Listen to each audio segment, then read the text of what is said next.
one of the best true stories of vengeance ever lived, has been virtually untold.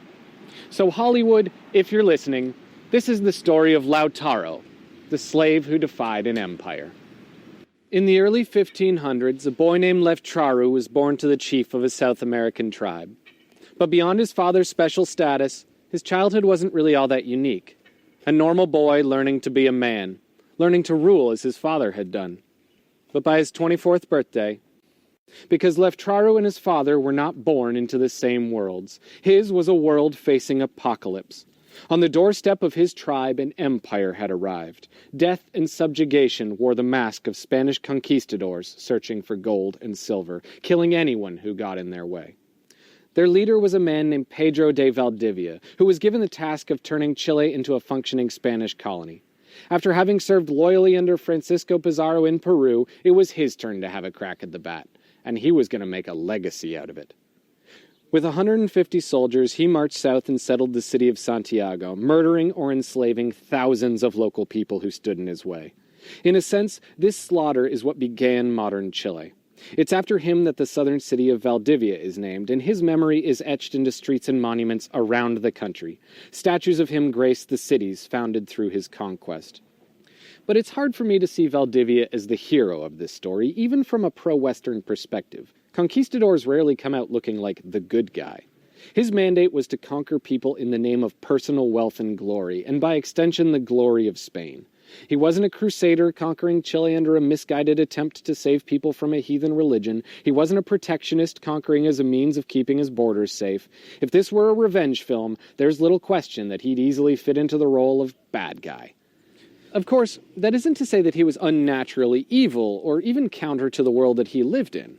Good and evil have always been a matter of perspective. What Valdivia had done was nothing new to the world. As a general practice, it predated European expansion by tens of thousands of years. But his lack of uniqueness was little solace to the people who he enslaved. But enslave he did. Men, women, and children were put to work for an empire they had only just learned existed. Leftraru was among them, a human spoil of war. What we do know is that at some point in his teens, he was forced into servitude by Valdivia's men. There, due to an inability to say his name, he would become known as Lautaro, which is how Chile remembers him to this day. Lautaro was a good slave. He obeyed his masters. Quietly and without rebuttal, he always did what he was told, soaking up anything he could along the way. He was friendly, so his captors put velvet on their gloves and acted friendly in return. Kindness beget education, and soon he was being taught the Spanish way of life. A boy with little to no experience around horses, he was trained how to take care of them. He cleaned stables, groomed the animals, and gained an understanding of how to ride. Horses would have been terrifying to a people unaccustomed to riding animals, and therefore learning to use them would have made Lautaro particularly unique among the Mapuche. A boy with little experience in battle, he was soon taught how the conquistadors went to war. He was such a good student that he quickly rose through the ranks, becoming the personal attendant to Pedro de Valdivia himself. He prepared his horse for battle and sometimes even joined to witness the slaughter. It was said that here he watched as the Spanish invaded villages of his own people, cutting off the hands and feet of those who defied their incoming rule, murdering mothers and their children before his eyes. His people fought back valiantly and held their ground as they had done against the Inca a century before, but with each passing battle the situation worsened. Yet Lautaro bided his time. To his captors, he must have seemed like the perfect vessel, a boy who would be leader, learning to love the Spanish way of life. In him, they saw someone willing to play ball. After all, it wasn't as though he couldn't escape. These were his lands and his people. Slipping away in the night had always been a real possibility. He'd just chosen not to. To Valdivia, it must have felt like a Gallic prince getting accustomed to Roman life.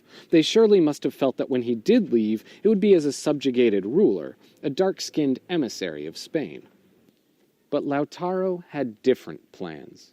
Every second since his capture, he'd been preparing for the moment of his revenge. Every hand cut from a mother, every child taken into bondage, every village burnt to the ground, fueled him. He was not the timid slave he was making himself out to be. He was a sponge, soaking up all the information he needed to expel those who subjugated his people. He decided the time had come. One night, Lautaro slipped away. He was 22 years old. Valdivia, for his part, was not all too concerned. While losing his favorite groom may have been personally upsetting, it was little more. The Spanish had seen a number of small setbacks in Chile, but there had been little reason to presume they wouldn't ultimately triumph. He would have the money, the power, and the glory he yearned for. He was Spanish, and these were lands claimed by the crown. Lautaro returned home and found a people aching for war. He gathered the leaders of the Mapuche and explained all he'd seen. In doing so, he became the vessel that the Spanish dreamed he could be, a sponge who learned everything they'd aimed to teach him. But he was not the boy they'd captured years before. He would not be their dark-skinned emissary. He would be the war chief who brought death back to their door.